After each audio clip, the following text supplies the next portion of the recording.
हरे राम राम राम हरे हरे, हरे कृष्ण कृष्ण कृष्ण हरे हरे, हरे राम राम राम हरे हरे, हरे कृष्ण कृष्ण कृष्ण हरे हरे, हरे राम राम राम हरे हरे, हरे कृष्ण कृष्ण कृष्ण हरे हरे, हरे राम राम राम हरे हरे, हरे कृष्ण कृष्ण कृष्ण हरे हरे, पुंडलिक वरदा हरी विठ्ठल श्री ज्ञानदेव तुकाराम, पंढरीनाथ भगवान की जय, माऊली ज्ञानेश्वर महाराज की जय, जगद्गुरु तुकाराम महाराज की जय, सब संतन की जय, जय जय रघुवीर समर्थ। शुका सारिखे पूर्ण वैराग्य जाचे, वशिष्ठा परिज्ञान योगेश्वराचे, कवी वाल्मिका सारिखा मान्य ऐसा, नमस्कार माझा सद्गुरु रामदासा। गुरुर्ब्रह्मा गुरुर्विष्णू गुरुर्देव महेश्वरा, गुरु साक्षात परब्रह्म तस्मै श्री गुरुवे नमः। ब्रह्मानंदं परमसुखदं केवलं ज्ञानमूर्तिं, द्वन्द्वातीतं गगनसदृशं तत्त्वमस्यादिलक्षणम्, एकं नित्यं विमलमचलं सर्वदी साक्षिभूतं, भावातीतं त्रिगुणरहितं सद्गुरुतं नमामि। श्री विठ्ठल। जय जय रघुवीर समर्थ। श्रीमद दासबोध दशक चौथा, नवविधा भक्ती, समास तिसरा, नामस्मरण। नामस्मरण भक्ती श्रीराम समर्थ। आता बघा, दशक चौथा आहे आणि समास तिसरा आहे. तर समर्थांनी पहिल्या चौथ्या दशकामध्ये पहिली भक्ती दाखवली ती श्रवण भक्ती दाखवली. ऐकलेचे ऐकावे, पुन्हा पुन्हा ऐकावे, सार ते शोधून घ्यावे, असार ते जाणवणी त्यागावे, अशी ही श्रवण भक्ती. नंतर दाखवलं कीर्तन. मग कीर्तन कसं पाहिजे? कलियुगी कीर्तन करावे, केवळ कोमळ कुशळ गावे, कठीण कर्कश खुरट सांडावे एकीकडे. मग कीर्तनामध्ये कसं पाहिजे? तर कठीण कर्कश भाषा कीर्तनामध्ये नको, कारण समोर श्रोत्यांना कानाला पण गोड वाटलं पाहिजे ना. कारण समर्थ काय म्हणतात? श्रोते तुम्ही परमदक्ष, अलक्षासी लाविती लक्ष. श्रोत्यांचं लक्ष कुठे असतं? नको तिथे असतं. जिथे लक्ष लावायला नको तिथे श्रोत्यांचं लक्ष असतं. म्हणून कीर्तन पण कसं पाहिजे? तर केवळ कोमळ कुशळ गावे, अशी ही मागच्या समासामध्ये समर्थांनी कीर्तन भक्ती दाखवली. आणि आता जो तिसरा समास दिलाय तो नामस्मरण भक्तीचा आहे. नवविधा भक्ती दाखवल्या. श्रवणम कीर्तनम विष्णुस्मरणम पादसेवनम अर्चनम वंदनम दास्य सख्य आणि आत्मनिवेदनम. मग आता ह्या नऊ भक्तीच्या 9 पायऱ्या, प्रत्येक पायरी हळूहळू आपण स्टेप बाय स्टेप चाललोय. पहिली श्रवण, दुसरी कीर्तन, आता तिसरी नामस्मरण भक्ती. मग नामस्मरण भक्ती म्हणजे काय हो? की भगवंताला काय आवडतं? भगवंताला नारळ आवडतो का? पेढे आवडतात का? काय आवडतं? का सोनं आवडतं? चांदी आवडते? काय आवडतं? देवाला काय दिलं पाहिजे? देवाला काहीच लागत नाही हो. 2 हात आणि तिसरं मस्तक एवढंच फक्त त्याला लागतं, आणि तुझ्या अंतरीचा शुद्ध भाव. मग बघा, भाव अंतकरणामध्ये शुद्ध कधी होईल?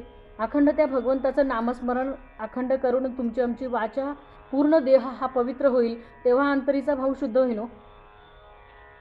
कारण भगवंत कसा आहे? तो भावाचा भुकेला आहे. म्हणून काय सांगितलंय की संपूर्ण विश्व हे त्या परमात्म्याने निर्माण केलेलं आहे. संपूर्ण विश्व कोणी निर्माण केलंय? विश्व निर्माण करता तो भगवंत आहे. आणि त्यांनी विश्व निर्माण केलंय म्हटल्यावर तुमच्या आमच्या मुखामध्ये नाव कोणाचं आलं पाहिजे? त्या भगवंताचं आलं पाहिजे. मला कोणी जन्माला घातलं? मला जन्माला घालणारा कोण आहे? माझी आई आहे, ती जन्मदाती आहे, पण माझा कर्मदाता कोण आहे? मला कोणी खरोखर मला जन्माला आईच्या गर्भामध्ये मला घडवलं कोणी? वाढवलं कोणी? मग ही जर का सूक्ष्मात्मध्ये मी ओळख घेतली, सूक्ष्मात्म, तर मला समजेल की माझ्या आईच्या गर्भामध्ये प्रत्येक क्षणाक्षणाला मला सांभाळणारा भगवंत आहे. प्रत्येक क्षणाक्षणाला मला सांभाळणारा कोण आहे? भगवंत आहे. मग जर का विश्व त्यांनी व्यापलेलं आहे, चराचरी व्यापकता जयाची, अखंड भेटी मजला तयाची. मग अखंड चराचरामध्ये जर का त्याची व्यापकता आहे, तर मला त्या भगवंताशी एकरूप होण्यासाठी ही नामस्मरण भक्ती हा सरळ आणि साधा सोपा मार्ग आहे. तुका म्हणे सोपे आहे सर्वाहुनी, शहाणा तो धनी घेतो येथे. तुकाराम महाराज काय म्हणतात, सोपे आहे सर्वाहुनी, पण कोण घेईल इथे, तर शहाणा तो धनी घेतो येथे. हे भगवंताचं नाम घेणारा कोण आहे म्हटले तुकाराम महाराज, शहाणा. जो शहाणा आहे तोच घेतो भगवंताचं नाम. आणि ह्या नामस्मरण भक्तीमध्ये एवढी ताकद आहे ना, की बघा प्रथम कशाचं स्फुरण झालं, आदी संकल्पाचं. त्या भगवंताला प्रथम स्फुरण कशाचं झालं, तर आदी संकल्पाचं. पहिलं काय सांगितलंय, ब्रह्म, ब्रह्मानंतर मूळ माया, मूळ मायेनंतर गुणमाया, गुणमायेनंतर त्रिगुण, आणि त्रिगुणानंतर पंचभूते. मग हा सगळा पिंड ब्रह्मांडाचा पसारा दाखवला. मग जर का एवढं सगळं त्या भगवंतांनी निर्माण केलेलं आहे, तर आदी संकल्प जो आहे, नामरूपी संकल्प, आदी संकल्प जो आहे तो कसा आहे, ज्ञानमय आहे, शक्तिमय आहे, तो आनंदमय आहे, आणि तो नादमय सुद्धा आहे. मग आता ह्या नामाने बघा कित्येक तरले हो, अगदी पाषाण सुद्धा तरले. नामे पाषाण तरती सांगितले. नामाने काय तरले, दगड सुद्धा पाण्यात टाकलेले, श्रीरामाचं नाव त्या दगडावर लिहून ते दगड पाण्यात टाकले, ते दगड सुद्धा तरले की नाही, आणि सेतू तयार झाला ना त्याचा. मग पाषाण पण तरतंय जर का नामाने, तर तुम्ही आम्ही तरणार नाही का हो. जर का वाल्ल्या कोळ्यासारखा एवढा पापी जीवघातकी भूमंडळी, त्यासी वंदी जे सकळी विभूती आणि ऋषेश्वरी. मग जो वाल्ल्या कोळी आहे तो जीवघातकी भूमंडळी म्हणजे कसा होता, जीवघातकी होता. म्हणजे येईल त्याला मारायचं, येईल त्याला मारायचं. प्रत्येकाला मारलेलाचा एक खडा त्या रांजणामध्ये टाकायचा, तो खडा मोहरीच्या दाण्या एवढा सांगितलाय. म्हणजे ते 7 रांजण भरले, म्हणजे ते किती लोकांना मारलेलं असेल, अशी कल्पना केली आपण.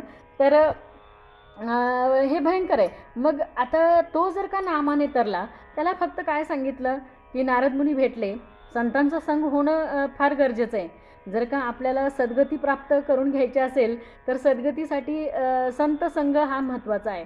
आणि त्यासाठीच आपला हा 8 तास आहे, रोजची प्रवचनं वगैरे. आपल्याला तासभर तेवढाच दिवसाच्या सगळ्या व्यापातून आपण एवढ्याच तासभरात काय करतो, ह्या संत संघामध्ये आपण सगळे एकत्र येतो आणि याचा आनंद लुटतो. खरं तर हेच जीवनाचं सार आहे, पण ते कळेल त्याला आहे. शहाणा तो धनी घेतो येते. मगाशीच म्हटलं की तुका म्हणे सोपे आहे सर्वाहुनी, पण शहाणा तो धनी घेतो येथे. म्हणून आणि आता तुकाराम महाराज म्हणतात की शहाणा तो धनी घेतो येथे, आपण म्हणू शहाणा तो धनी येतो येथे. म्हणजे इथे गुगल मीटला आपल्या कार्यक्रमाला जो येतो तो शहाणा तो धनी येतो येथे असं म्हणू आपण. पण खरं तर ही काळाची गरज आहे असं मला वाटतं की संतांचे विचार हे प्रत्येक घरोघरी, आणि संतांचे विचार आता सोमवारी आपण ज्ञानेश्वरी घेतो, मंगळवारी दासबोध आहे, बुधवारी एकनाथी भागवत आहे, गुरुवारी आपण वेगवेगळ्या लोकांना संधी देतो की ज्यांना बोलायचं आहे. आता अगदी आपल्यासमोर आजी आहेत, त्या आजींना आजी जरी म्हटल्या ताई मी एका अभंगावर बोलणारे, तरी आपण संधी देतो. ज्याला बोलायचं आहे त्याला भले तुम्ही 5 मिनटं बोला, 10 मिनटं बोला, 15 मिनटं बोला, अर्धा तास बोला, पण आपण प्रत्येकाला इथे व्यासपीठ निर्माण करून दिलं आहे, बोलण्याची संधी देतो. मग हे जे आहे, शुक्रवारी आपण तुकाराम महाराजांची गाथा घेतली आहे, शनिवारी आपलं भजन असतं, त्याचा आनंद आपण किती लुटतो की अगदी 11, 11:30 कधी वाजतात ते पण कळत नाही भजनामध्ये. मग आपण हे कशासाठी करतोय, हे सगळं चाललंय हे कशासाठी, भगवंताचा नामरूपी यज्ञ आहे हा, आणि हा अखंड आहे. कसा आहे हा, अखंड आहे की नाही. आता मलाच प्रश्न पडला आहे अर्चनाताई की आता 21 तारखेला, याच महिन्याच्या 21 तारखेला आपण हा कार्यक्रम सुरू केलेला आहे गुगल मीटला, आता 1 वर्ष होईल.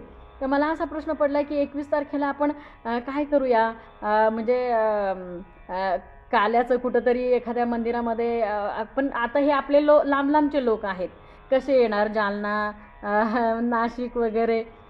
तर म्हणजे हा अखंड नाम यज्ञ आहे हो, त्याच्यामुळे आपण ह्या विषयावर बोलू, चर्चा करू सविस्तर नंतर. पण 1 वर्ष आपल्याला आता पूर्ण होईल 21 तारखेला याच महिन्यामध्ये. तर एवढी सर्वांनी प्रतिसाद दिला भरभरून, कारण आवड असली ना की सवड नक्की मिळणार आहे, होय की नाही कविताताई. आवड असल्याशिवाय आपण कुठं बोलू तिथं भजनाला जात नाही हो, कारण आवड आहे. भले म्हणायला काही नाही का मिळेना, पण कानावर तर पडतंय, ऐकायला तर मिळतंय. भले तिथे एखाद्याने आपल्याला नाही म्हणू दे की म्हणा अभंग नाही मिळू दे, पण कानावर तर पडतंय ना. म्हणजे भगवंताच्या नामासाठी आपण एवढे आसुसलेले आहोत, कारण त्या नामाने पाषाण तरले हो, मोठमोठे दगड त्या नामाने तरले. पण समर्थ काय म्हणतात की मनुष्य देह आहे ना, हा पाषाणाहून ऊन आहे.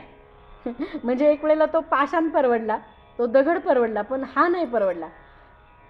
दगड का बरं सांगितलंय त्याचं सुद्धा प्रमाण दिलंय समर्थांनी, की माणसापेक्षा पाषाण का बरा, याचं सुद्धा प्रमाण असं सुंदर आहे की टाकीने खपली काढली, त्या दगडाची खपली आपण टाकीने काढली.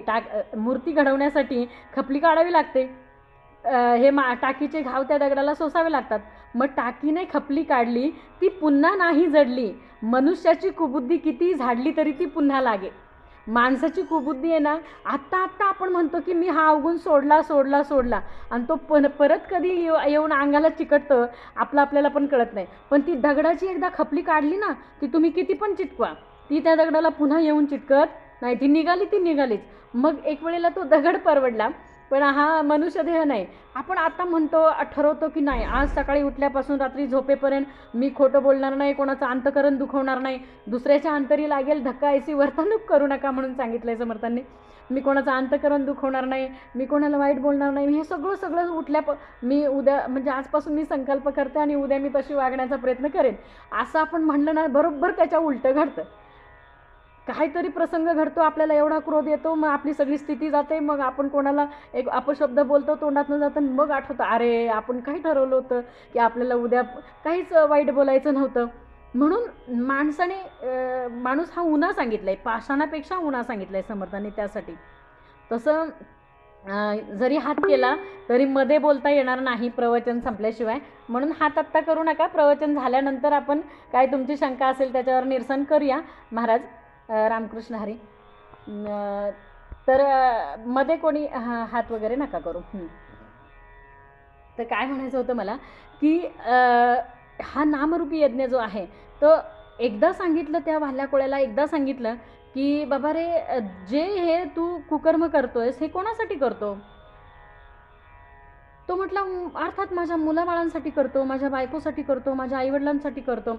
अरे पण नारद मुनी म्हटले, जाऊन विचार त्यांना की तुमच्यासाठी मी एवढं सगळं करतोय म्हटल्यावर हे माझ्या हातनं घडलेलं पाप, हे याच्यात वाटेकरी तुम्ही आहात का, हे जाऊन विचारून ये. तर ते नारद मुनींना झाडाला बांधलं त्यांनी.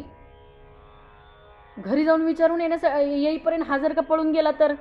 नारद मुनींना झाडाला बांधलं, आणि ते बांधलं पण कसं, सुलटं नाही, उलटं बांधलं. उलटं बांधून ठेवलं झाडाला आणि घरी गेला विचारायला. तर नारद मुनी त्यावेळेला बोलले, तू मला जरी उलटं बांधलं असलं तरी मी तुला सरळ करायला इथे आलोय. मग आता ते वाल्या कोळी परत नारद मुनींपाशी येईपर्यंत ते उलटेच लटकत ठेवलेले त्यांनी. मग ह्याने विचारलं, घरी बायकोला विचारलं, माझ्या पापात वाटेकरी आहेस का? म्हटली काय संबंध, तुम्ही लग्न करून मला घरी आणलं, तुमचं कर्तव्य मला सांभाळणं, तुम्ही काय करून पैसा आणताय मला काय घेणं देणं. आई वडील तसेच बोलले, आम्ही तुला जन्माला घातलं, आम्ही तुला सांभाळलं, आता तुझं कर्तव्य आम्हाला सांभाळणं. मुलं म्हटली, तुम्ही आम्हाला जन्माला घातलं, आता तुमचं कर्तव्य आम्हाला सांभाळणं, तुम्ही काय करता त्याच्याशी आम्हाला काही घेणं देणं नाही. आपल्या पुण्यामध्ये सगळे वाटेकरी होतील, आपल्या धनद्रव्यामध्ये, पैशा अडक्यामध्ये, आपल्या इस्टेट प्रॉपर्टीमध्ये. अगदी गेल्यानंतर आहे ना 13 दिवस पण घरातल्यांना दम नसतो, लगेच 7-12 चेंज करतात. काय म्हण आहे ना ती, म्हातारा मेल्याचं दुःख नाही पण काळ सुखावतो, अशी ती अवस्था आहे. म्हणजे 13 दिवस सुद्धा, हल्ली तर 10वे सुद्धा 5व्या 3ऱ्या दिवशी उरकून नाही म्हणतात आम्हाला पुढं वेळ नाही. ज्या आईवडिलांनी जन्माला घातलं, 9 महिने 9 दिवस त्या आईनी पोटामध्ये ते सांभाळलं बाळ, त्यानंतर जन्म यातना दिल्या, आणि त्या आईसाठी आणि त्या वडिलांसाठी आपल्याला तेवढे जे काही विधी कर्म करण्याचे ते दिवस आहेत, 13-14 दिवस, तेवढं सुद्धा आत्ताच्या मुलांना वेळ नाही म्हणतात. म्हणजे ज्यांनी अख्खं आयुष्य तुमच्यासाठी घातलं त्या आईवडिलांसाठी आपल्याला 10-12 दिवस सुद्धा वेळ नाही. मग आहे का हो कोण कुणाचं? म्हणून नामदेवराय पण म्हणतात ना, धनदारा पुत्र जन बंधू सोय रे पिशून, सर्व मिथ्या हे जाणून शरण रिघा देवासी, माया विघ्ने भ्रमला खरे म्हणता मी माझे निघरे, हे तो संपत्तीचे वारे, साचोकारे जाईल. आयुष्य जात आहे पहा, काळ जपत असे महा, सोयी ताचा घोर वहा, ध्यानी रहा श्रीहरीच्या. काय सांगितलंय संतांनी हो? कोणाचं ध्यान करा? कोण आहे कोणाचं? हे सगळे आपले आहेत का? ज्यांना आपण आपले म्हणतो, ज्यांचं आपण अगदी आयुष्यभर ज्यांच्यासाठी आपण खपत असतो, ते खरोखर आपले आहेत का? कर्मयोगे सकळ मिळाले एके स्थळी जन्मासी आली, कर्मयोगे सकळ मिळाली एके स्थळी जन्मासी आली, ती तू आपुली मानिली कैसरे पडत मूर्खा. काय सांगितलंय? कर्मयोगाने सगळी तुला मिळालेली आहेत आणि ती एके स्थळी जन्माला आली, ती तू आपुली मानिली कैसरे पडत मूर्खा. कश काय तू यांना आपलं म्हणतो आणि पडत मूर्ख म्हटलंय आपल्याला? म्हणजे सगळं कळतंय की आपलं कोणीच नाही, तरी आपण ह्यांच्यात गुंतलोय म्हणून आपण मूर्ख आहे. बरोबर ना? आपल्याला सगळं माहिती आहे की कोणी नाही कोणाचे शेवटी जाणे एकल्याचे, हे आपल्याला सगळं माहिती आहे, तरी पण आपण ह्यांच्यामध्ये गुंतलोय ना, म्हणून आपण पडत मूर्ख. पडत मूर्ख म्हणजे कोण? शहाणा असून मूर्ख. समास गेलेला आहे आपल्याला मागे, मूर्ख लक्षणाच्या दशकामध्ये तो समास गेलेला आहे पडत मूर्खांचा. तर कोणी जर का मागचे समास वाचले नसतील तर दासबोध वाचा. गेलेले 3 दशक आहेत ना, खरंच महत्त्वाचे आहेत. आता त्याच्याबद्दल आपण सांगायचं म्हटलं तर आपली वेळ जाते, संपते. अजून आपण ह्याला पण हात घातला नाही समासाला. त्यामुळे काय होतं, मागचे सगळे पहिल्या दशकापासून सगळं सांगायचं म्हटलं तर तेवढा वेळ आपल्याला पुरत नाही. म्हणून मागचं तुम्ही दासबोध असेल तर बघा, नसेल तर मोबाईलवर डाउनलोड करून मागचे दशक तुम्ही वाचून घ्या समास. तर सांगायचं म्हणजे काय की नामामध्ये जर का एवढी ताकद आहे की एक नाम जेव्हा कळलं त्या वाल्ह्या कोळ्याला की बाबा माझ्या पापामध्ये कोणीच वाटेकरी नाही, त्यानंतर आल्यानंतर पहिले नारद मुनींना सोडून चरण धरलेत की आता मला मार्ग सांगा, मी काय करू. आणि मग ज्या वेळेला राम नाम सांगितलं त्यावेळेला अर्चनाताई त्या वाल्ह्या कोळ्याला सरळ सरळ नाम पण घेता येत नव्हतं, उलटं नाव घेत होता. मरा मरा मरा मरा मराचा कधी राम झाला हे कळलं नाही. उफराटे नाम म्हणता वाचे, पर्वत फुटले पापाचे, ध्वज उभारले पुण्याचे, ब्रह्मांड वरुते. उफराटे नाम म्हणता वाचे, पर्वत फुटले पापाचे. आणि त्या वाल्मिक ऋषींनी जेथे तप केलं ते वन पुण्य पावन झाले. वाल्मिकी जेथे तप केले ते वन पुण्य पावन झाले. शुष्क काष्ट अंकुर फुटले तपोबळे जयाचे. त्याच्या तपाने वाळलेल्या झाडाला सुद्धा अंकुर फुटले. एवढं त्या म्हणजे अंगावर वारुळ होईपर्यंत त्या वाल्मिक ऋषींनी नामस्मरण जप सोडला नाही. आणि एवढी त्या नामामध्ये ताकद की वाल्ह्याचा वाल्मिकी झाला, एवढी त्या नामामध्ये ताकद आहे. म्हणून ही नामस्मरण भक्ती सोपी नाही हो. आज नामस्मरण भक्तीने वाल्ह्या कोळी तरला, वाल्ह्याचा वाल्मिक झाला, भक्त प्रल्हाद तरला, नामाने तरला ना. फक्त भगवंताचं नाम घेत होता, नारायण नारायण नारायण नारायण. उकळत्या कढईत टाका नारायण, कड्यावरून ढकलून द्या नारायण, हातीच्या पायाखाली द्या नारायण, काही करा मला माहीत नाही, मी माझ्या भगवंताचं नाव सोडणार नाही. त्यासाठी भगवंताला बघा, त्या हिरण्यकशिपूला वर होता की शस्त्राने मरणार नाही, अस्त्राने मरणार नाही, घरात नाही, दारात नाही, सकाळी नाही, रात्री नाही, असं सगळं वर असताना त्याला बरोबर त्याच्या ह्याच्यामध्ये पकडून मारावं लागलं की नाही. भक्त प्रल्हादासाठी कशामध्ये अवतरला? स्तंभामध्ये भगवंत अवतरला ना. आणि अवतार पण कशाचा घेतला बघा, देव नाही, दानव नाही, मानव नाही, नरसिंहाचा अवतार घ्यावा लागला. घरात नाही, दारात नाही, उमऱ्यावर घ्यावा लागला. सकाळ नाही, रात्र नाही, सायंकाळी घ्यावा लागला. म्हणजे त्याच्या जो वर दिला होता त्याला, त्या सगळ्या त्याच्या वरामध्येच त्याला संपवावं लागलं. मग हे कशामुळे? तर एका नामाच्या ताकदीमुळे. नामाची ताकद सोपी नाही बघा. मग ही नामस्मरण भक्ती तुम्हाला बघा सगळ्यात सोपी भक्ती आहे. काही तुम्ही जप करू नका, तप करू नका, फक्त भगवंताचं मुखाने नाम घ्या. खाता पिता उठता बसता कोणताही धंदा करता नामस्मरण सांडू नका म्हणून सांगितलंय. म्हणून काय सांगितलंय बघा. आता आपण समासाकडे वळूया. जय जय रघुवीर समर्थ. श्रीमद दासबोध दशक 4 9 भक्तिनाम. समास 3 नामस्मरण भक्ती. श्रीराम समर्थ. माघा निरूपिले कीर्तन, ते सकळांस करी पावन. आता ऐका विष्णू स्मरण. तिसरी भक्ती कुठली सांगितली? विष्णू स्मरण म्हणजे नामस्मरण, त्या भगवंताचं स्मरण. आणि मागा निरूपिले कीर्तन. मागे काय सांगितलं? कीर्तन. मग कीर्तन कसं पाहिजे ते समर्थांनी मागच्या समासात सांगितलंय. स्मरण देवाचे करावे, अखंड नाम जपत जावे, नामस्मरणे पावावे समाधान. मग समाधान आहे ना कशात आहे? त्या बघा कस्तुरी मृगासारखी तुमची आमची अवस्था आहे. आपण संसारात नको तिथं समाधान शोधतोय. समाधान आहे का संसारामध्ये? कुठंतरी काहीतरी कमीच आहे हो. किती पण करा, किती करा, पण तो काही पूर्ण होत नाही. कारण त्याला किती ठिगळं लावली तरी संसारामुळीच फाटका. समर्थांनी सांगितलंय संसारामुळीच फाटका, किती केला नेटका तरी तो फिका होत जात असे. मग तो मुळातच फाटका आहे, तर त्या फाटक्याच्या नादी कशाला लागायचं? संसारामुळीच फाटका. म्हणून काय सांगितलंय की स्मरण देवाचे करावे. मग अखंड देव माझा आणि मी देवाचा. आपण सगळ्यांना आयुष्यभर सगळ्यांना माझं म्हणतो अर्चनाताई, सगळ्यांना माझं म्हणतो, हे माझं ते माझं ते माझं, माझं माझं आणि भ्रांतीचं ओझं, पण माझं कोणीच नसतं. म्हणून ते देवाला माझं म्हण ना. ज्याला माझं म्हणायचंय, जो अन्न देतो उद्रासी, शरीर विकावे लागे त्यासी, बा जेणे घातले जन्मासी त्यासी कैसे विसरावे. जो उद्राला अन्न देतो त्याची आपण चाकरी दिवसभर करतो. काही का होईना जे कोणी जिथं दिवसभर समजा काम करत असतील, महिनाभर काम करू तेव्हा महिन्याचा पगार होतो. जो अन्न देतो उद्रासी, शरीर विकावे लागे त्यासी, महिनाभर आपण शरीर त्याला विकलेलं असतंय. पण जो जन्माला घालतो, ज्याने आपल्याला हे विश्व दाखवलंय, त्यालाच आपण विसरून गेलो, त्या देवालाच आपण विसरलोय. स्मरण देवाचे करावे, अखंड नाम जपत जावे, नाम स्मरणे पावावे समाधान. मग समाधान कसं आहे? ठेविले आनंदे तैसेची राहावे, चित्ती असू द्यावे समाधान, नको खेद करू कोण त्या गोष्टीचा, पती लक्ष्मीचा जाणत असे. मग कसं की ठेविले आनंदे तैसेची राहावे, प्रत्येक गोष्टीमध्ये भगवंताची इच्छा म्हणून राहता आलं पाहिजे. भगवंताची इच्छा माझी आता मी आता ह्या अवस्थेत आहे ना, भगवंता तुझी इच्छा. माझ्यावर कुठला प्रसंग आला, भगवंता तुझं तू बघून घे. प्रत्येक वेळेला भार त्या देवावर टाकून द्यायचा. तो कसा आहे? माझा भार वाहतोय हो. तुका म्हणे माझे तुम्हा संतावरी ओझे. तुकाराम महाराज काय म्हणतात की लेकुराचे हित वाहे माऊलीचे चित्त, ऐसी कळवळ्याची जाती करी लाभाविना प्रीती.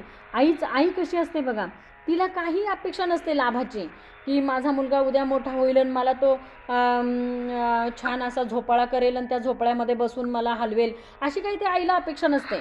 आईला मुलाकडनं काहीच अपेक्षा नसते. स्पीकर कोणाचा चालू आहे? स्पीकर मध्ये चालू करू नका. तर काय सांगतात बघा की ही जी माऊली आहे ती पोटी भार आहे, त्याचे सर्वस्वहीच आहे.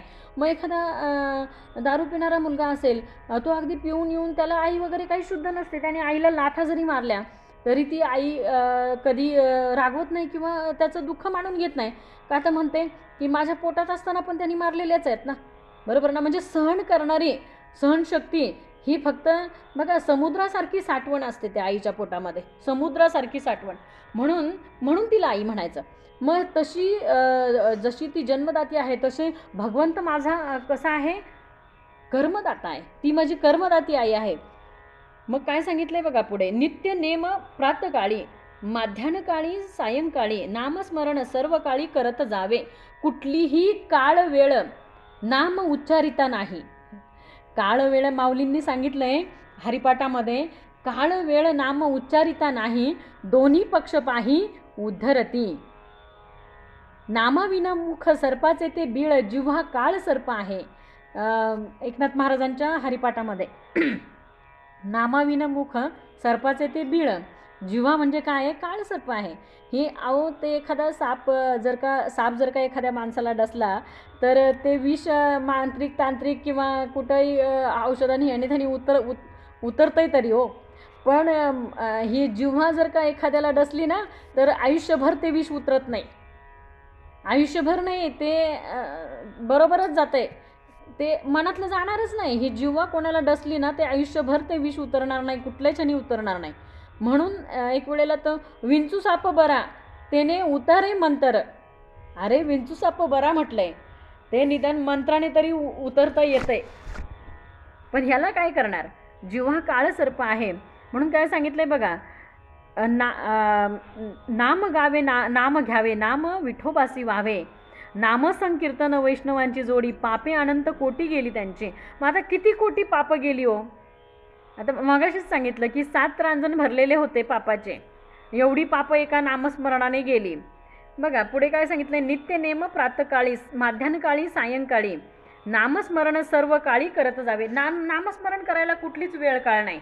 आता तुकाराम महाराज तर आपल्याला सर्वांना तो प्रसंग माहिती आहे की तुकाराम महाराज शौचाच्या वेळेस नामस्मरण घेत होते, बरोबर ना. शौचाला गेलेले असताना त्या अवस्थेमध्ये ते नामस्मरण घेत होते आणि तिथं त्यांना बोलण्यात आलं की अरे ही काही जागा आहे का नामस्मरण घेण्याची, किंवा अशा वेळेला नामस्मरण घेतात का, बरोबर ना. म्हणजे हा प्रसंग सर्वांना माहिती आहे, पण संतांना प्रत्येक क्षण हा कसा आहे किंवा प्रत्येक जागा कशाची, ती भगवंतानीच. सगळीकडे जर का भगवंत व्यापलेला आहे तर कुठली जागा कुठल्या जागी तो नाही हो, सांगा ना. पुढे 4 दिवस ते जो बोलला ना त्याला पुढे 4 दिवस वेळच आली नाही. मग शेवटी पोट फुगून बसल्यावर कळलं की अरे नाही, हे होण्यासाठी पण नामस्मरणाची गरज आहे. जो बोलला की अशा वेळेला नामस्मरण घेतात का, पुढे 4 दिवस त्याला झालीच नाही हो.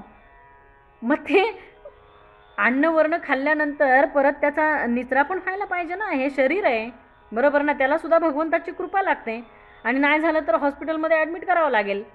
म्हणून कुठल्याही क्षणी कोणताही क्षण नामाला या ठिकाणी नाम घेणं अपवित्र आहे किंवा ही अपवित्र जागा आहे असं काय नाही हो. नाम काळ वेळ नाम उच्चारिता नाही, दोन्ही पक्ष पाही उद्धरती. म्हणून काय सांगितलंय पुढे, इथं समर्थांनी पण स्पष्ट सांगितले ना, नित्य नेम प्रातकाळी माध्यान्हकाळी सायंकाळी नामस्मरण सर्व काळी करत जावे. सर्व काळी म्हणजे एक क्षणसुद्धा तू नामाशिवाय राहू नको. पुढे काय सांगितलंय, सुख दुःख उद्वेग चिंता अथवा आनंदरूप असता नामस्मरणे विन सर्वता राहूच नये. सुख असू दे दुःख असू दे, सुख असो किंवा दुःख असो अथवा आनंद असो, दुःख असलं तरी भगवंता निवारण करणारा तूच आहेस, सुख असलं तरी भगवंता तुझीच कृपा आहे. म्हणजे त्याला प्रत्येक गोष्टीला त्याला विसरायचं नाही कधी. दुःख असलं तरी निवारण करायला त्यालाच बोलवायचं आणि सुख असलं तरी काय म्हणायचं, भगवंता कृपा तुझी आहे, बरोबर ना. पुढे काय सांगितलंय, हरुषकाळी विषमकाळी पर्वकाळी प्रस्तावकाळी विश्रांतिकाळी निद्राकाळी नामस्मरण करावे. म्हणजे कुठल्याही क्षणी आपण झोपेमध्ये सुद्धा झोपता बघा झोप लागत नसेल तर गोळी खाण्यापेक्षा नामस्मरण करा. नामस्मरण करता करता करता करता कधी झोप लागेल कळणार पण नाही, बरोबर ना. त्या भगवंताचं एकदा नाम घेतलं की नाही की तो सगळ्यातनं आपल्याला मोकळं करत असतो. पण मीच माझा भार वाहत असते, एवढा मोठा भार मी माझ्या डोक्यावर घेतलेला असतो की अवस्था आपली तुमची आमची कशी आहे माहिती आहे का, की आपण बसलोय गाडीमध्ये प्रवासासाठी आपण गाडीत बसलोय, पण ते जे काही आपलं ओझं आहे की नाही बॅग हां, ती बॅग आपण गाडीत बसलोय ना तरी ती बॅग आपण आपल्या डोक्यावरच घेतली आहे. कुठे घेतली आहे, डोक्यावर, बरोबर ना. डोक्यावर आपल्याच डोक्यावर घेतली आहे का, तर गाडीला ओझं नको म्हणून. आता बॅग आपल्या डोक्यावर आपण गाडीत, ओझं शेवटी कोणाला आहे, गाडीलाच आहे ना, बरोबर ना. मग ते आधीच टाकून दे ना कुठेतरी कोपऱ्यामध्ये गाडीतच आणि मोकळं बस. तसं एकदा ह्या आपण नामरूपी नावेत बसलो ना तर आपलं सगळं गाठोडं बांधायचं आणि त्याच्या चरणापाशी टाकून द्यायचं. भगवंत काय असेल ते तू बघ. मुलांची लग्न अजून होत नाही, होणार आहे.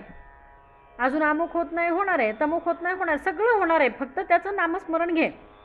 अखंड नाम भगवंताचं कधी सांडू नको. म्हणून काय सांगितलंय पुढे, हरुषकाळी विषमकाळी पर्वकाळी प्रस्तावकाळी विश्रांतिकाळी निद्राकाळी नामस्मरण करावे.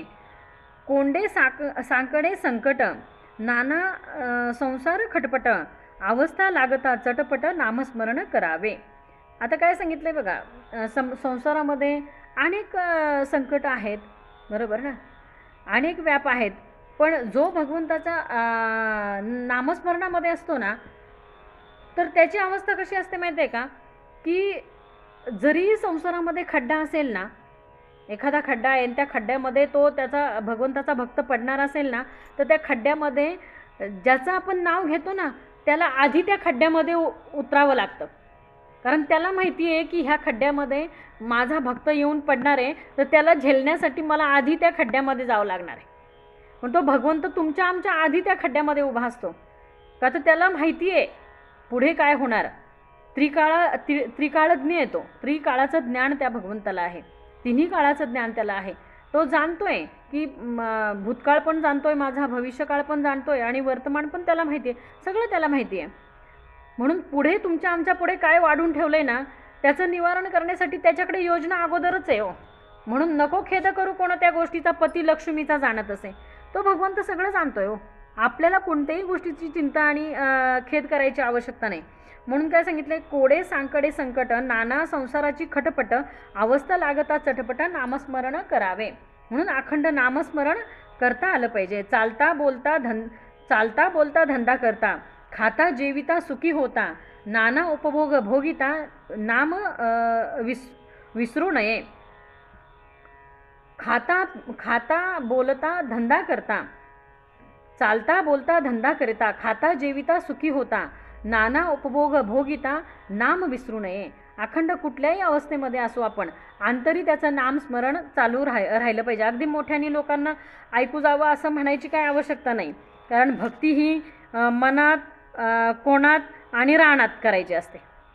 भक्ती दाखवण्यासाठी नाही, मनात कुठल्या तरी कानाकोपऱ्यात कोणात आणि रानात. भक्ती प्रदर्शनासाठी भक्ती नाही हो. भक्ती आपल्याला सुटण्यासाठी पाहिजे. आपल्याला जर का सुटून जायचं असेल ना, दिखाव्याची भक्ती आपल्याला नको, की मी खूप मोठा महाराज आहे, मला सर्वांनी मान द्यावा आणि मला सर्वांनी माझा उदो करावा, याच्यासाठी भक्ती नाही. भक्ती स्वहितासाठी आहे, आपल्याला उद्धरून जाण्यासाठी भक्ती आहे. म्हणून काय सांगितलंय पुढे, संपत्ती अथवा विपत्ती जैसी पडेल काळगती, नामस्मरणाची स्थिती सांडूच नये. संपत्ती अथवा विपत्ती म्हणजे गरीब परिस्थिती असू दे किंवा श्रीमंती असू दे, ते आपण म्हणजे ज्या वेळेला आपल्याला कुठली भक्ती करावी हे कळत नव्हतं, त्यावेळेला मी सुद्धा केली आहे भक्ती. ती पण आपण ते आटपाट नगराची भक्ती केली बघा. तर माझ्याबरोबर कोण कोण आहे माहीत नाही, पण मी तरी केली की नाही थोडे दिवस. आटपाट नगर होते, तिथे एक राजा होता, त्याचे नाव भद्रश्रवा, राणीचे नाव सूरजचंद्रिका, त्यांना एक कन्या होती, त्या कन्येचे नाव शांबाला. बरोबर ना. आता ती अख्खी कथा तोंडपाठ होती बरं का महाराज, पण आता विसरली थोडी.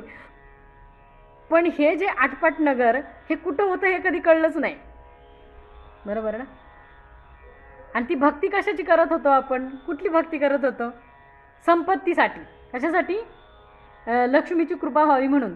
अरे पण ज्याच्या पायापाशी ती लक्ष्मी अखंड बसलेली आहे, तया नारायणाला मनी अखंड आठवावे ध्यानी, मग ती लक्ष्मी तयापासूनही जाईल कोठे. त्या नारायणालाच मनामध्ये अखंड आठवलं, त्याला हृदयामध्ये साठवलं, तर नारायण आपल्याजवळ आहे म्हणजे लक्ष्मी कुठं बाजूला जाणार आहे का नारायणाला सोडून. ज्याच्या घरी नारायण आहे ना, त्याची लक्ष्मी नारायणाला सोडून कुठं जाणारच नाही.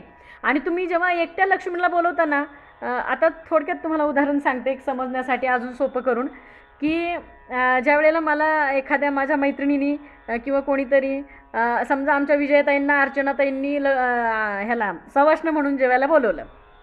तुम्ही शेजारी मला दिसताय म्हणून तुमचीच नावं आली, बाकीच्यांनी काही मनात वाईट वाटून घेऊ नका. आता यांनी बोलवलं ह्यांना कशाला, सवाष्ण म्हणून जेवायला. आता सवाष्ण म्हणून जेवायला बोलवलं, पण तुम्ही फक्त मैत्रिणीलाच बोलवणार ना. असं म्हणलात का तुम्ही की जेवायला येताना तुम्ही नारायण पण घेऊन या, असं नाही ना, फक्त सवाष्णच बोलवली ना. मग जेव्हा आपण लक्ष्मीची पूजा करतो तेव्हा ती नारायणाला बरोबर घेऊन येईल का, नाही येऊ शकत. ती कशी येणार, एकटीच येणार. आणि एकटी आलेली लक्ष्मी किती वेळ राहणार. ती म्हणणार बाई माझा नारायण घरी आहे, ती तुमच्याकडे किती दिवस राहील. तिला तिच्या नारायणाची ओढ लागणार ना परत जाण्याची. मग ती काय करणार, फक्त हातावर पाणी पडेपर्यंत तुमच्या तिथे, तुम्ही एकदा ओटी भरली की ती चालली परत नारायणाकडे. बरोबर ना. पण तुम्ही त्या नारायणाला बोलवलं तर तो कधी एकटा येणार नाही. तो म्हणतो माझ्या मित्राने मला बोलवले जेवायला, चल तू माझ्याबरोबर. नारायण लक्ष्मीशिवाय कुठं जात लक्ष्मी जाईल नारायणाला टाकून एकटी सवाष्ण जेवायला, पण नारायण तिला टाकून कुठं जात नाही. मग त्या नारायणाला अखंड मनामध्ये काय केलं पाहिजे, साठवता आलं पाहिजे. तया नारायणाला मनी अखंड आठवावे ध्यानी, मग ती लक्ष्मी तयापासून जाईल कुठे, कुठं जाणार आहे.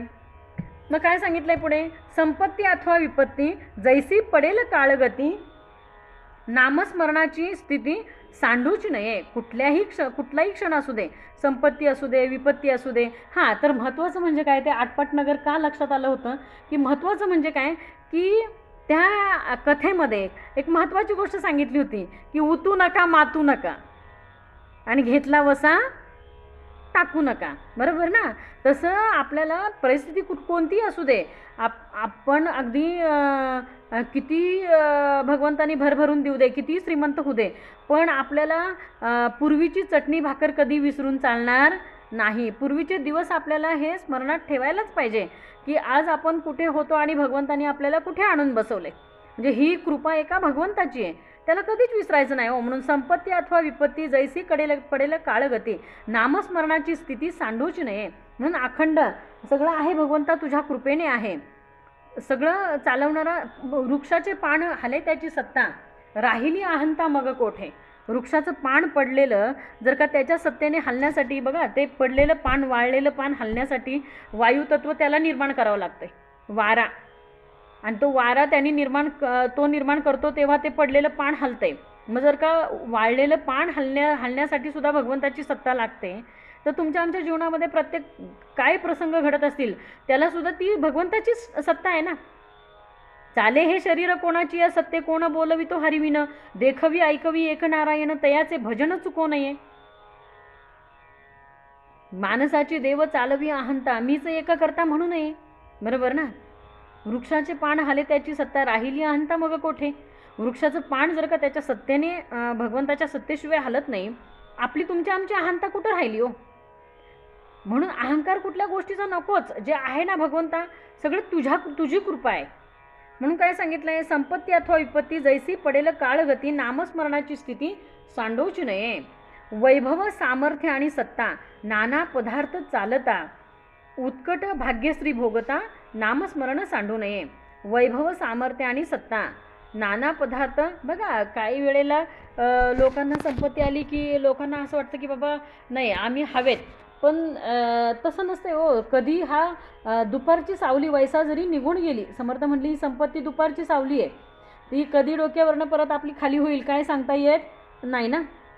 म्हणून काय सांगितलंय की कुठल्याही क्षणी भगवंताचं नाम स्मरण अखंड चालू ठेवता आलं पाहिजे. वैभव सामर्थ्य आणि सत्ता, नाना पदार्थ चालता, उत्कट भाग्यश्री भोगता, नामस्मरण सांडू नये.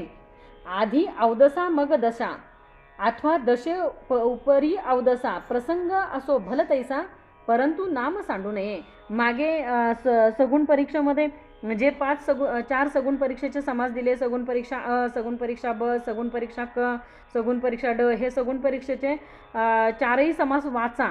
त्या समासामध्ये ही दशा, अवदशा सगळं मागे दिलेलं आहे की कसं काय भोगामधनं तो मातेच्या गर्भापासून काय भोगलं आहे, जन्मदुःखाचा अंकुर, जन्म, सगळे भोग दाखवलेले आहेत त्याच्यामध्ये. 3रा दशक फार उत्तम, म्हणजे पहिल्या दशकापासूनच वाचलं पाहिजे ज्यांचं राहिलं आहे त्यांनी. आणि नंतर त्रिविध ताप दाखवले, आदिदैविक, आदिभौतिक आणि आध्यात्मिक, हे 3 ताप दाखवले. मग हे सगळं जे मागे गेलं आहे ना, ह्यालाच समर्थांनी सांगितलं की ह्या कुठल्याच अवस्थेमध्ये आपण नामस्मरण सांडू नये म्हणून सांगितलं आहे. पुढे काय सांगितलं आहे, नामे संकटे नासती, नामी विघ्ने निवारती, नामस्मरणे पावी जेती उत्तम पदे. काय, नामे संकट नासती. एक भगवंताचं नाम फक्त घेतलं ना, तो काहीच कमी पडू देत नाही, काहीच नाही. तू मेरे नाम पे मैं तेरे काम पे, भगवंत म्हणतो. त्याचा नियमच आहे, तू माझं नाव घे, तुझं सगळं काम मी करतो.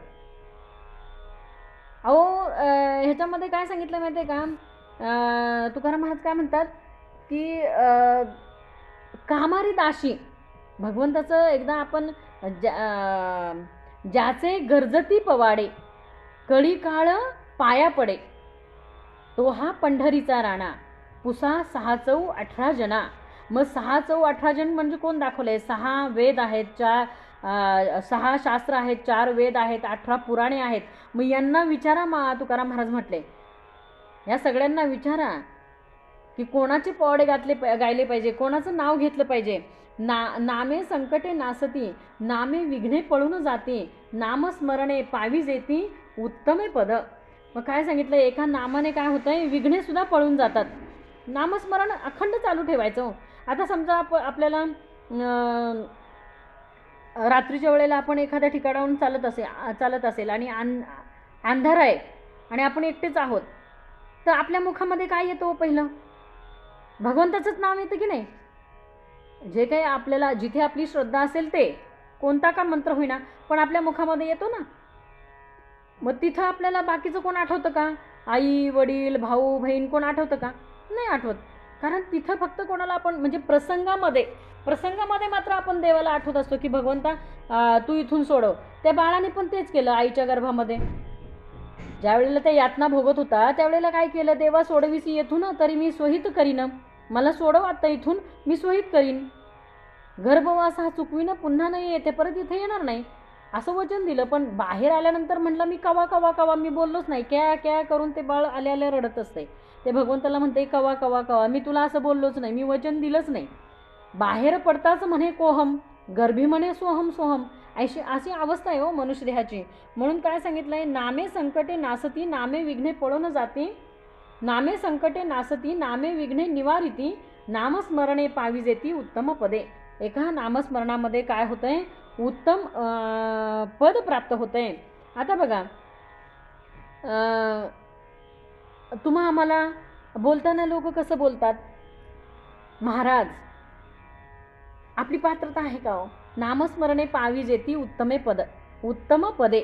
आपली पात्रता आहे का, महाराज म्हणजे माझी तरी नाही, महाराज म्हणून घेण्याची, पाहावे आपण असे आपण आहे का आपली पात्रता, नाही. पण लोक आज आपल्याला त्या नावाने हाक मारतात हो. पण आपल्याला माहिती आहे पायीची वाहनं पायी बरी. मी कशी आहे भगवंता, तुझ्या पायीची वाहन नाही, वाहन पण नको, तुझ्या पायाची वाहन सुद्धा. वाहन म्हटलं ना, भगवंताच्या पायाची वाहन म्हटलं ना, तर त्याला सुद्धा लोक कुठून नमस्कार करायला येतात पादुकांना. तेवढी पण जागा माझी नाही. भगवंताच्या पायाची वाहन तर नाही, पायाची धुळीचा एक कण जरी झाला ना तरी झालं जन्माचं सार्थक. धुळीचा, भगवंताच्या पायाच्या धुळीचा एक कण जरी मला होता आलं तरी झालं जन्माचं सार्थक. म्हणून काय सांगितलंय, भूत पिशाच नाना छंद, ब्रह्मगिरो ब्राह्मण संबंध, मंत्रचळ नाना खेद, नामनिष्ठे नासती. आता हे आपल्या मनात तरी येतं का हो. आधी आपण पण लोकांसारखं म्हणायचो, म्हणजे ह्या सगळ्या गोष्टींवर विश्वास आपला असायचा.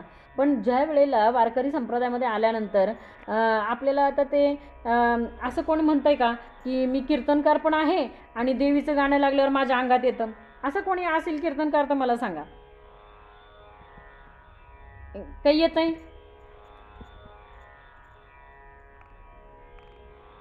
बोललात तरी चालेल.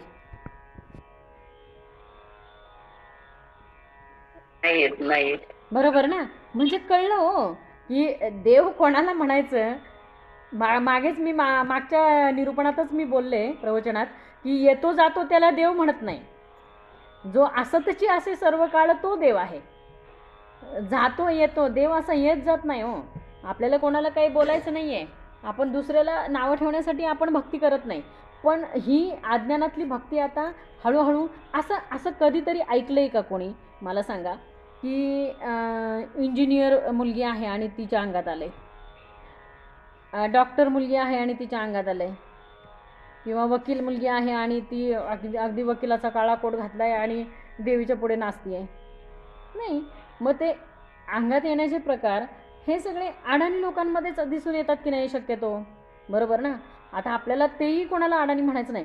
पण पूर्वी कसं होतं, आता सगळं फोडून आता आपण जर का समाजामध्ये थोडंफार प्रबोधन करण्यासाठीच आपण इथं बसलेलो आहोत, तर आपल्याला बेधडक बोलायला, खरं तर मी म्हणते त्यावेळेला तुकाराम महाराज बोलले. आता आपला तेवढा अधिकार नाही, पण आपण बोलू शकतो की नाही.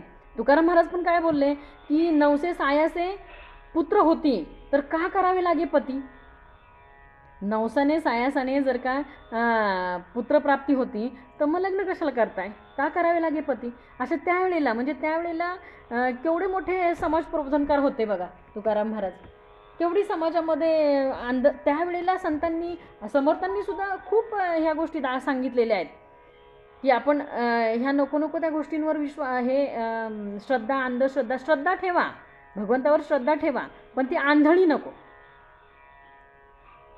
आपण स्वतःला डोळसपणाने आपण कोणतंही कार्य करता आलं पाहिजे, आंधळेपणाने नको. म्हणून काय सांगितलं बघा पुढे की भूत पिशाच नाना छंद ब्रह्मगिरो ब्राह्मण संबंध मंत्र चळ नाना खेद नाम निष्ठे नासती. एका नामाने हे सगळं आपल्या मनातलं तुमच्या आमच्या जाणार आहे. हे मनाचे खेळ येतो. पूर्वी कसं होतं माहिती आहे का, एकत्र कुटुंब असायचं, 35 लोकांचं 50 लोकांचं एकत्र कुटुंब असायचं. त्या एकत्र कुटुंबामध्ये महिलांना आतल्या आत काय काय जाच होते हे त्यांनाच माहिती. म्हणजे 5-5, 6-6 मुलं आणि त्यांच्या 5-5, 6-6 बायका आणि सगळे सासू सासरे नंदा दीर बीर सगळे एकत्र. मग एवढ्यांमध्ये महिलांना नको नको त्या प्रसंगाला तोंड द्यावं लागायचं. मग अशा वेळेला ते आपली याच्यातनं आपली काहीतरी करून सुटका करून बाजूला व्हावं म्हणून ह्या सगळ्या गोष्टीतनं पळवाटा त्या शोधायच्या की बाबा कुठंतरी बाबा एखाद्याला वाटलं पाहिजे की नाही आता आपण ह्या महिलेकडे चांगल्याच नजरेने बघता आलं पाहिजे, कारण आता तिचं काय झालं आहे अंगात येते. म्हणजे ह्या सगळ्या गोष्टी पण ते आता हळूहळू त्याच्यातनं आपल्याला बाहेर पडता आलं पाहिजे की नाही. म्हणून काय सांगितलं आहे की भूतपिशाच नाना छंद ब्रह्मगिरो ब्राह्मण संबंध मंत्रयंत्र नाना खेद नामनिष्ठ नासती. मी ज्या वेळेला बैठकीला होते, माझा प्रसंग सांगते स्वतःचा. मी ज्या वेळेला बैठकीला होते तेव्हा मला निरूपणाचा भाग डोंजेला होता. डोंजे गावात निरूपणासाठी मी गेलेली होते. आता तिथे निरूपणातनं आता आमचं 2.5 तासाचं व्यासपीठ होतं. आत्ता आपलं व्यासपीठ 1 तासाचं आहे जेमतेम, पण आम्हाला 2.5 तासाचं व्यासपीठ बैठकीत आहे. ज्या कोणी बैठकीत अजूनही आहेत कविताताईसारख्या बसतात. आता मला दोन्ही जमत नाही त्यामुळे मी काही जात नाही, पण 2.5 तास बैठकीचं व्यासपीठ. मग आता त्या व्यासपीठावर एकदा असंच हाच प्रसंग सांगण्यात आला की बाबा हे अंगात येणं वगैरे हे सगळं ह्या सगळ्यातनं आपल्याला बाहेर पडलं पाहिजे. मग तिथं सांगता एक बोध पण सांगितला की बाबा एका महिलेच्या अंगात आलं, कार्यक्रम चालू होता लग्नाचा आणि तिच्या अंगात आलं आणि ते कुठंतरी विहिरीवर काहीतरी देवकार्य करायला गेले आणि तिथे तिच्या पायातलं जोडवं पडलं. आता पडल्यानंतर तिच्या अंगात आलं, ती काही वारं काही तिथनं पुढे जाईनाच, कारण त्या वाऱ्यामध्ये सारखं काय म्हणते ती, खाली काय पडलंय बघा. आता पडलं होतं खाली जोडवं आणि लोकांना कळेच ना की ही तिथनं का हाले ना असं काय म्हणतंय, हे वारं असं काय म्हणतंय, खाली काय पडलंय बघा.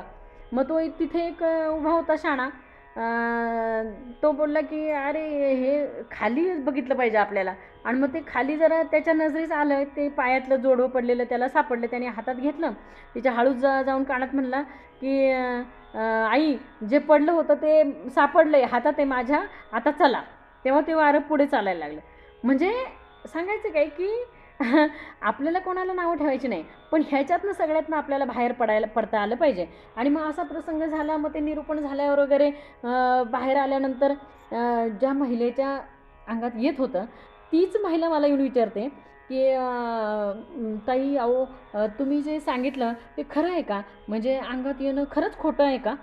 म्हणजे ज्यांच्या येतं आहे त्यांनाच माहीत नाही खरं आहे का खोटं आहे.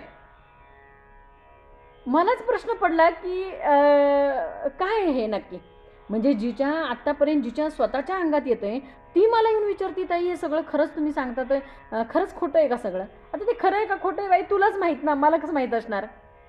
म्हणजे याच्यातनं आता आपण कितव्या शतकात जगतोय हे कळलं पाहिजे लोकांना आणि ह्याच्यातनं हळूहळू बाहेर पडता आलं पाहिजे. कारण आताची पिढी हे सगळं पाहणारी ना ऐकून घेणाऱ्यातली नाही आहे हो.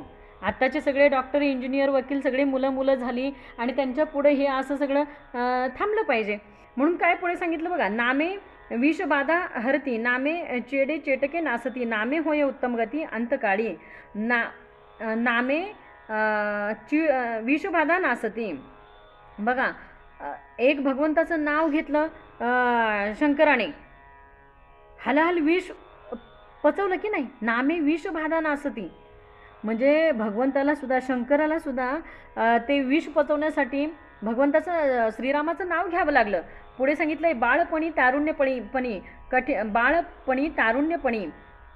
बाळपणी तारुण्य काळी, कठीण काळी, वृद्धापकाळी, सर्व काळी अंतकाळी नामस्मरण असावे. नामाचा महिमा जाणे शंकर. बघा पुढे आलीच ओवी, नामाचा महिमा जाणे शंकर. शंकराला माहिती आहे नामाचा महिमा, कारण त्याचं जे घेतलेलं विष आहे, समुद्र मंथनातनं निघालेलं विष भगवान शंकरांनी प्राशन केलं. पण त्या विष कशाने शांत झालं, तर एका नामस्मरणाने. नामाचा महिमा जाणे शंकर, जना उपदेशी विश्वेश्वर, वाराणसी मुक्तेश्वर, राम नामे करुणी. बघा, वाराणसीला जर का एखादा देह पडला, तिथे गेला, तर त्याला मुक्ती मिळते. काशीला जर का एखादा देह गेला, तर त्याला काय होते, मुक्ती मिळते. हा नामाचा काय आहे, महिमा आहे. उफराट्या नामासाठी वाल्मिक तरला उठाउठी. म्हणजे उलटं नाम घेतलंय. आत्ताच सांगितलं मी की उफराटे नाम म्हणता वाचे पर्वत फुटले, पापाचे ध्वज उभारले, पुण्याचे ब्रह्मांडावर होते. उलटे नाव घेतले तरी पापाचे पर्वत फुटले. मग आपण तर सरळ घेतोय, रामकृष्ण हरी गोविंद केशवा, बरोबर ना? आपण सरळ घेतोय की नाही? सरळ नाव येते तो मुखामध्ये तुमच्या आमच्या. मग काय सांगितलंय, उफराट्या नामासाठी वाल्मिक तरला उठाउठी, भविष्य बदला शतकोटी, चरित्र रघुनाथाचे. शतकोटी, वाल्मिकीने पुढे काय केलं, रघुनाथाचं शतकोटी चरित्र लिहिलं. एवढं ते वाल्याचा वाल्मिक झाला. आणि त्यांनी पुढे काय कार्य केलं बघा. पुढे काय सांगितलं, हरिनामे प्रल्हाद तरला. भगवंताच्या नामाने भक्त प्रल्हाद तरला. आपण सुरुवातीलाच हे सगळं घेतलेलं आहे. नाना आघातापासून हरिनामे प्रल्हाद तरला, नाना आघातापासून सुटला. नारायण नामे पावन झाला आजामेळ पापी, वदे पुत्र कामे, तया मुक्ती नारायणाची नामे. तो आजामेळ पापी असून सुद्धा नारायण म्हटला आणि मुक्त झाला. आजामेळ पापी, वदे पुत्र कामे, तया मुक्ती नारायणाची नामे. पुढे सांगितले, नामे पाषाण तरले, असंख्यात भक्त उद्धरले, महापापी तेची झाले परम पवित्र. जे महापापी होते ते पण काय झाले, परम पवित्र झाले. पुढे सांगितलं, परमेश्वराची अनंत नामे, स्मरता तरी जे नित्य नेमे, नामस्मरण करिता यमे बाधी जेना. यमाची सुद्धा बाधा नामस्मरण करणाऱ्याला होत नाही. कारण तुकाराम महाराज पण म्हणतात की नाही, की जो भगवंताचा भक्त आहे तर तो कसा आहे, त्याला यमाची पण भय नाही, कळीकाळाची सुद्धा त्याला काय नाही तर भीती नाही आहे. पुढे काय सांगितलं, सहस्रनामामध्ये कोणी एक, म्हणता होत असे सार्थक. सहस्रनाम आहेत. मग आता आपल्याला प्रश्न पडतो की कोणतं नाम घ्यावं तरण्यासाठी, हा भवसागर तरून जाण्यासाठी कोणतं नाम घ्यावं. तर सांगितलंय काही इथं समर्थांनी की सहस्रनामामध्ये कोणी एक, कुठलंही घ्या. सहस्रनाम आहेत भगवंताची, त्यातलं कोणतंही एक घ्या, सगळी त्याचीच नामं आहेत. म्हणता होत असे सार्थक, नाम स्मरता पुण्य श्लोक होईजे स्वये. कोणतंही नाम घेतलं तरी ते भगवंताचंच आहे. सहस्रनामामध्ये कुठलंही घे. काहीच न करुणी प्राणी, रामनाम जपे वाणी, तेने संतुष्ट चक्र पाणी, भक्ता लागी सांभाळी. काहीच करू नका, फक्त रामनाम घ्या असं सांगितलंय. काहीच केलं नाही तरी आयुष्यात फक्त रामनाम घेतलं ना तरी तो तरला. नामस्मरे निरंतर, ते जाणावे पुण्य शरीर, महादोषांचे गिरीवर रामनामे नासती. जे शरीर नामस्मरण करते ना ते जाणावे पुण्य शरीर, महादोषांचे गिरीवर रामनामे नासती. गिरीवर म्हणजे पर्वत सांगितले, महादोषांचे पर्वत, रामनामे नासती. पर्वत फुटले पापाचे, जसे वाल्ह्या कोळ्याचे पापाचे पर्वत फुटले तसे आता त्यांनी तरी बिचाऱ्यांनी त्याचा पापाचा हिशोब ठेवला होता. आता आपल्या पापाचा तर आपण हिशोब पण ठेवला नाही. म्हणजे आपले त्याचे 7 होते, आपले किती रांजण आहेत ते आपल्याला माहीत पण नाही, बरोबर ना? कदाचित त्याचे डबलही असू शकतात. म्हणून काय सांगितलंय की महादोषाचे गिरीवर रामनामे नासती, आघात महिमा नवचे वदला, नामे बहुत जन उद्धरला, हळहळापासून सुटला प्रत्यक्ष चंद्रमौळी. चंद्रमौळी म्हणजे शंकर. तो कशापासून सुटला? हलाहल विषापासून तो एका नामस्मरणाने सुटला. नामस्मरणाने अगाध महिमा नवचे वदला. हा वाचेनी सुद्धा नामस्मरणाचा एवढा अगाध महिमा आहे की तो वाचेनी पण आपल्याला सांगता येत नाही. अगाध महिमा नवचे वदला. वाचेनी सुद्धा आपल्याला नामाचा महिमा सांगता येणार नाही असा नामाचा महिमा आहे. नामे बहुत जन उद्धरला. कितीतरी लोकांचा नामाने काय झाला? उद्धार झाला आहे. आता 1 तासात आपण सगळ्यांचा उद्धार सांगू शकत नाही. फक्त 1 तास कोणाकडे होता अर्चनाताई? 1 तास कोणाकडे होता फक्त? हा, होता की नाही? आणि तेवढे 1 तासामध्ये उद्धार करून घेतला की नाही? म्हणून नामे बहुत जन उद्धारला, हळहळापासून सुटला प्रत्यक्ष चंद्रमौळी. पुढे सांगितलंय बहुवर्णा नामाधिकार, बहुवर्णा नाम चहुवर्णा नामाधिकार, नामी नाही लहान थोर, जड मूड पैल पार पावती नामे. चहुवर्णा 4 वर्ण दाखवले. 4ही वर्णामध्ये नामाशिवाय तरणोपाय नाही. पुढे काय सांगितले? नामी नाही लहान थोर, जड मूड पैल पार पावती नामे. म्हणून नाम अखंड स्मरावे. शेवटची ओवी आहे. शेवटची ओवी म्हणल्यावर जरा आम्हाला बरं वाटतं, म्हणजे आता आमची सुटका आहे. म्हणून नाम अखंड स्मरावे, रूपमणी आठवावे, तिसरी भक्ती स्वभावे निरूपिली. माताई समर्थांनी अशा प्रकारे तिसरी भक्ती आपल्याला सांगितली. म्हणून नाम अखंड स्मरावे, रूपमणी आठवावे, तिसरी भक्ती स्वभावे निरूपिली. इति श्री दासबोधे गुरुशिष्य संवादे नामस्मरण भक्ती निरूपण नाम समास 3. जय जय रघुवीर समर्थ. आता विश्वात्मके देवे, येणे वाग्यज्ञे तोषावे, तोषोनी मज द्यावे, पसाय दान हे.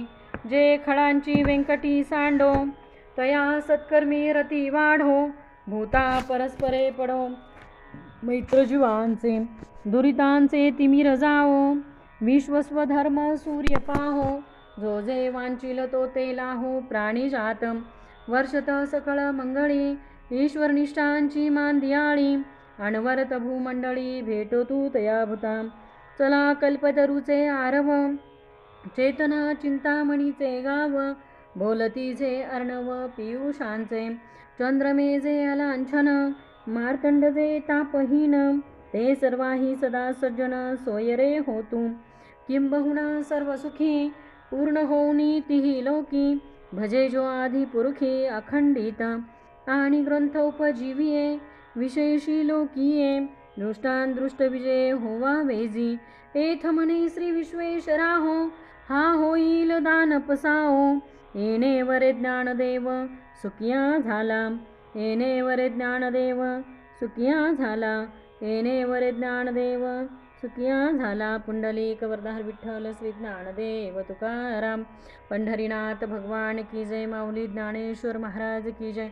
जगद्गुरु तुकाराम महाराज की जय. सब संतन की जय. जय जय रघुवीर समर्थ. रामकृष्ण हरी.